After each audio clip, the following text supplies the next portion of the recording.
Information these days is consumed at an alarming rate and must be condensed in order to be processed quickly and efficiently en masse. Thus was born the BuzzFeed or Cracked style list, wherein a set of data with some commonality is oversimplified and organized to the point that it doesn't even really mean anything, and yet continues to entertain the millions of people who click the link to it from their Facebook. The list phenomenon has become so prolific that other sites have created their own renditions, where you have to click the next arrow 3 times to read one list item, and every page in the list is covered with banners and pop-up ads.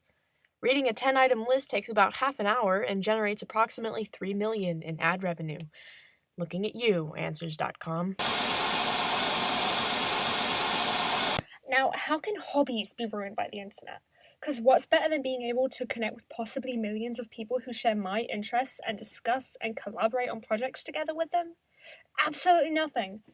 Kind of. Internet discussion has a nasty habit of turning absolutely everything into a drama-worthy debate. For everything you're proud of, there's always something wrong with it. Or for everything you like, there's always someone who's willing to tell you just how stupid you are for feeling that way. Or there's some person on some forum or another who shares your interest, but they're just so unbearable that it makes any kind of discussion almost impossible. And God forbid if the entire community is more or less horrible. I rather discuss things with my garden wall than a lot of people out there, but maybe that's just me. But on the internet, you can't just have a casual hobby, because on the internet, unless you're the best and most dedicated at something, you might as well not be interested in it at all.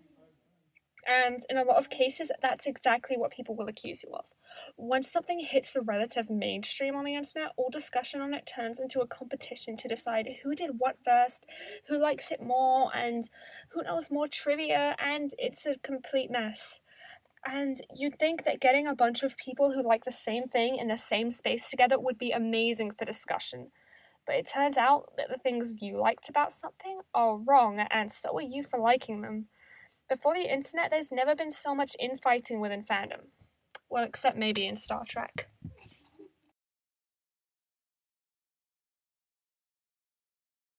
Obviously, our social lives can never be better. Social media sites such as Facebook and Twitter have allowed us to catch up with friends old and new, with quick status updates that are always of the utmost relevance and importance to all the family members, friends, and friends of friends, in other words, complete strangers. Everyone is putting everything up on Facebook. I don't know what your generation's fascination is with documenting your every thought, but I can assure you they're not all diamonds. Roman is having an okay day and bought a Coke Zero at the gas station, raised the roof. Who gives a rat's ass? He got a Coke Zero again? Ah, that Roman, incorrigible. Or tweets to all of those followers that have to know every little detail of your life. Hashtag, shut the f*** up.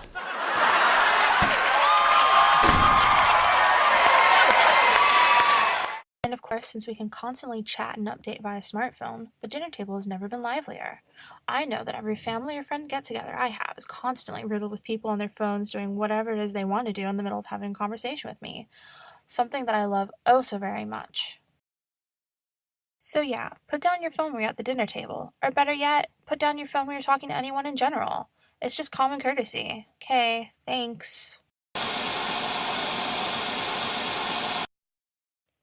I'm sure all the businessmen and women out there would argue with me about the internet's assault on productivity.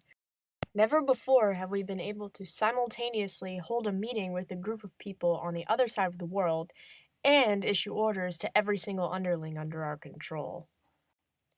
Never mind the cute cat video we just watched 4 times and then proceeded to forward to the entire office.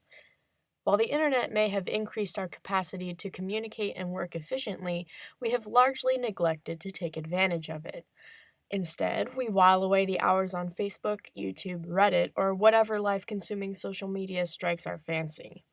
The procrastinators of the world have and will continue to fall victim to the endless click-through links that just suck you deeper into the bowels of the World Wide Web, never to return. One of the many irritating things you see on the internet these days is when people point out the things you didn't notice you were watching as a child. Take Animaniacs, for instance. One of the long-recognized jokes is the fingerprint scene. Yakko asks Dot to search for fingerprints. When she comes back with Prince the artist, Yakko responds, "No, not that Prince, fingerprints." And Dot, still not understanding, looks at Prince and says, "I don't think so," before tossing him aside. As a child, I never understood this joke. I still thought it was funny, but I never really understood why. Then you have internet contributors that like to recreate scenes from our favorite movies to show us what they see is really happening. While there are a lot of instances of new content being added to the internet that actually enhances your browsing experience, there are a lot of situations where this is not the case.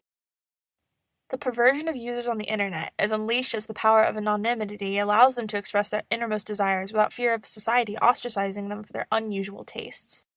For instance, turning animal characters more humanoid to represent a sexy version of the character, or pairing two or more already existing characters together to fulfill some fantasy. It's things like these that we don't want our youth to see, especially since even as an adult, this has ruined my childhood.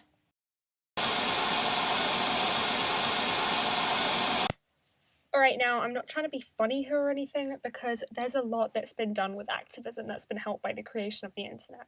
Global communication has helped spread information and spread awareness, but there's a bit of a dark side to that. I'm sure you've seen those terribly compressed JPEG images that your relatives post to Facebook, 1 like equals 1 prayer for this dying baby, or change your icon to a cartoon character to support abused children. Because it kind of goes without saying that abused children don't actually care how many people on Facebook have SpongeBob as their avatar. And at the end of the day, although you've acknowledged there's a problem, you haven't really done anything to make it better. The same thing happened with that whole Coney 2012 fiasco that happened a couple years back. People ended up spending a lot of money to some guys in exchange for some glitzy gear that lets everyone know that you participated, but it didn't come with a whole lot of reassurance that that money was spent where it should have. And that's the problem with what we call slacktivism. For every great movement that the internet has put out there, there are 3 that really only exist to make first world people like us feel good about ourselves.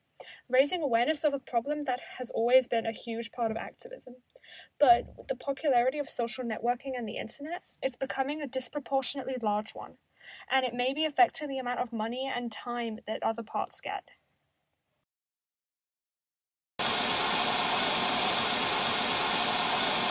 Every kid that grew up in Generation X has heard the infamous uphill both ways in the snow speech from his or her parents. The newest generations have it so easy, with what is essentially the entirety of human knowledge at their fingertips. Because everything is so readily available to them, they don't even bother to learn, well, anything. Why memorize how to tie a tie when you can just look it up on YouTube every single time you have to do it? What's the point of learning to read a clock when you can just ask Google what time it is? Or better yet, get Siri to tell you. Then you don't even have to read. We've seen it time and time again. The first thing a teenager asks for when arriving at a new location is the Wi-Fi password. Without the internet and its denizens around to entertain or educate them, they're at a loss for what to do, or what not to do. And though we may not like to admit it, many full-grown adults are not much better. The internet has turned us into the hive-minded insects we so passionately loathe. And we love it. Well, I'd really like to go to the high school dance. But a tough guy said he'd kick me in the pants. So I said, hey man, I got a right to rage too. So his friends beat me up in front of everyone at school.